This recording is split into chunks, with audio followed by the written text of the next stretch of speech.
Мэдээлэл хүргэсэн үзэгч та бүхэнтэй хүрч байна.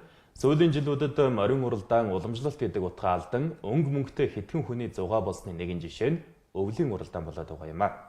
Хасах 30 градусын хүүтэнд чөмгөө зарцтал даарах хөөхөд хөлс нь хөлдөж цасан бүрхүүлдэ ирэх олон морины зовлонгоор наадах эрхмүүд дулаан машинда тухлан үзэж баярладаг. Иймээс өвлийн морин уралдаанд хүүхдийг оролцуулахгүй байх шаардлагыг ерөнхий сайдад хүргүүллээ.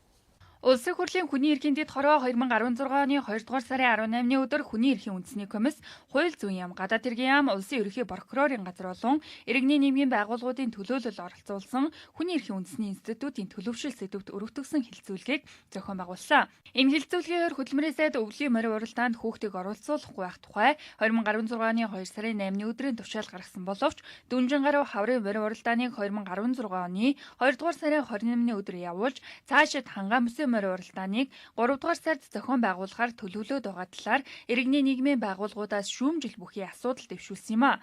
Иймд хүний эрхийн дэд хорооноос өвлийн морин уралдаанд хүүхдийг оролцуулахгүй байх тухай шаардлагыг Монгол Улсын ерөнхий сайд сайхан бэлэгт хүргүүлжээ. Ялангуяа өвлийн цагт хүүхдийн эрх зөрчигдөж байгаа энэ зөрчлийн асуудлаар тодорхой шаардлагуудыг тавьсан. Энэ шаардлагуудыг нэгтгэхэд Улсын хурлын хүний эрхийн дэд хороо холбогдох шаардлагуудыг нэгтгэсэн бичиг баримтыг Монгол Улсын засгийн газар ерөнхий сайд сайхан бэлэгт бол хөргүүлж байгаа.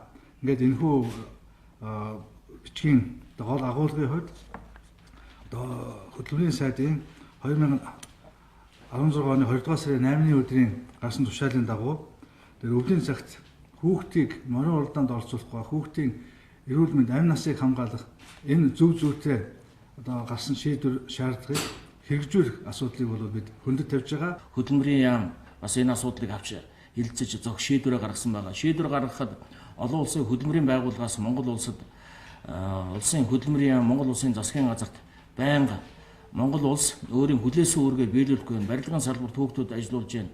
За мөн хүнд хүчээр хүүхдийн эрхлэхгүй асуудлыг тодорхой болгох жагсаалтыг шинжлэх асуудал дээр байр сууриа тодорхой илэрхийлээч гэдэг ийм шаардлагыг банк тавьдаг. За хөдөлмөрийн яам А36 гэсэн тоод тушаалыг хөдөлмөрийн яамаас гаргасан байгаа. За энэ өвлийн улиралд хүүхдийг морин уралдаанд морь унуулахыг тодорхой хугацаатаагаар зааж хориглосон байгаа.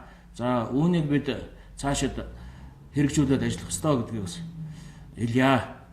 Ер нь бол морин уралдааныг цас ханзарч цаг наашлах үед зохион байгуулвал унаач хүүхдийн амнаас эрүүл мэндэд учрах эрсдэл багасч нөгөө тэгвэр морин уралдааныг үзэж сонирхох үзэгч олонд ч тав тухтай авах талтай. Монголчууд морин дуртай, уламжлалаа үгүйсэхгүй. Гэхдээ хавар үйл хөдний улиралд морин уралдаанд хүүхдийг оролцуулахгүй байх талаарх хөдөлмөрийн сайдын тушаал гарч хаад байхад түүнийг хэрэгжүүлэхгүй байгаагийн шалтгаан юу вэ? Хууль зөвхөн цаасан дээр бичигдэж амьдралд буудаггүй энэ мэт жишээг эргэн харах цаг хэдийн олжээ.